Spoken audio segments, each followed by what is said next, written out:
Communiqué du Conseil national de sécurité. Le président de la République, Son Excellence M. Alassane Ouattara, a présidé ce jeudi 23 juillet 2026 au Palais de la Présidence de la République une réunion du Conseil national de sécurité consacrée à l'examen de la situation sécuritaire générale. Au terme des échanges, il ressort que, grâce à l'efficacité des multiples opérations de sécurisation régulièrement menées par nos forces de défense et de sécurité sur l'ensemble du territoire national, la situation sécuritaire de notre pays continue d'être stable. Le Conseil national de sécurité note ainsi avec satisfaction la baisse de plusieurs formes de criminalité, notamment les attaques de domicile, de commerce et celles de coupeurs de route. Il observe cependant que les assassinats, les vols de véhicules et les graves accidents de la circulation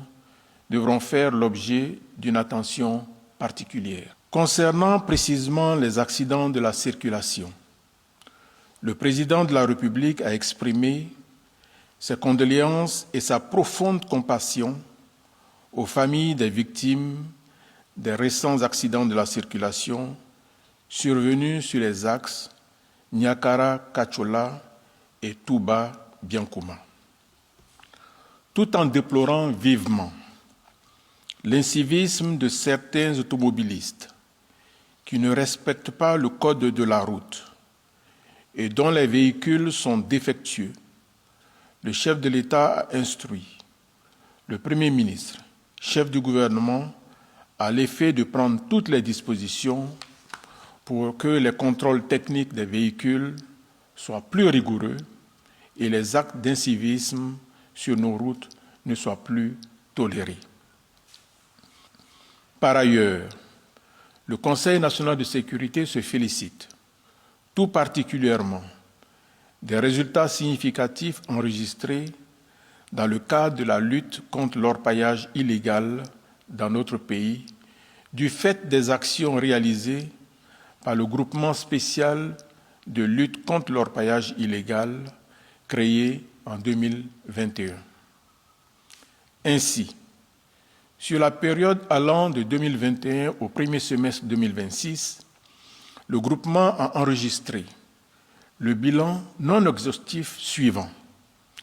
le déguerpissement de plus de 8500 sites d'orpaillage illégal,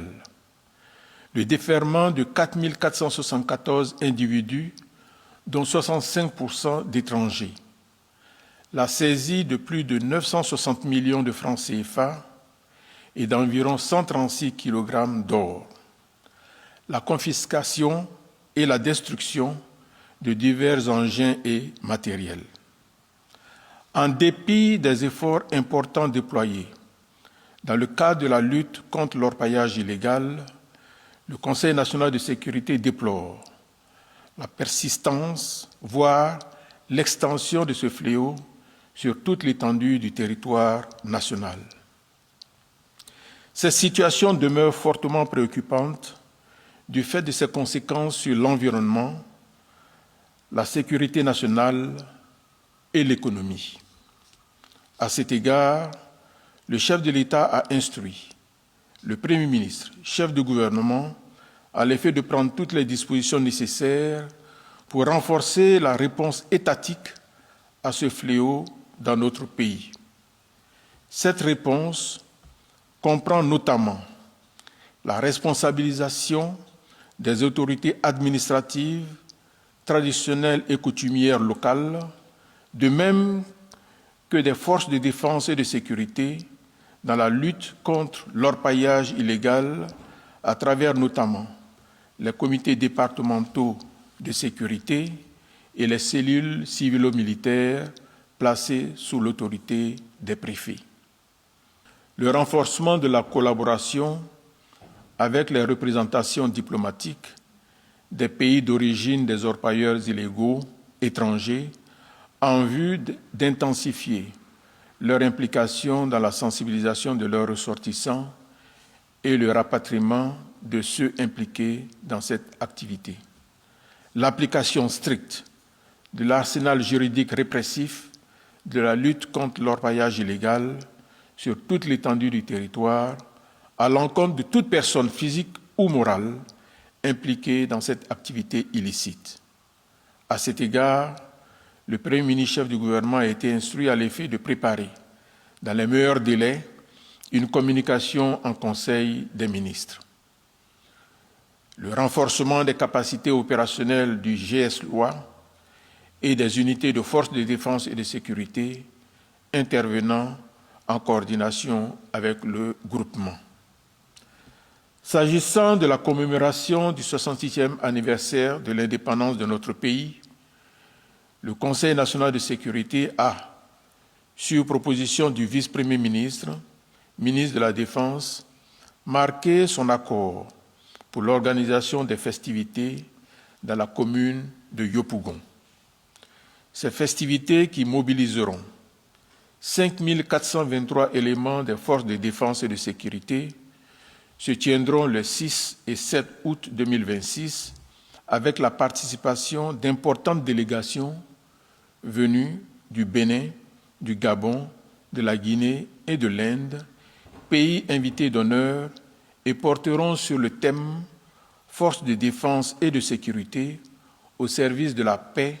de l'unité et du développement ». Au terme de la réunion, le chef de l'État, satisfait du bon déroulement des préparatifs de la fête nationale et du bilan sécuritaire, a réitéré ses félicitations à l'ensemble des acteurs impliqués dans la sécurisation de notre pays,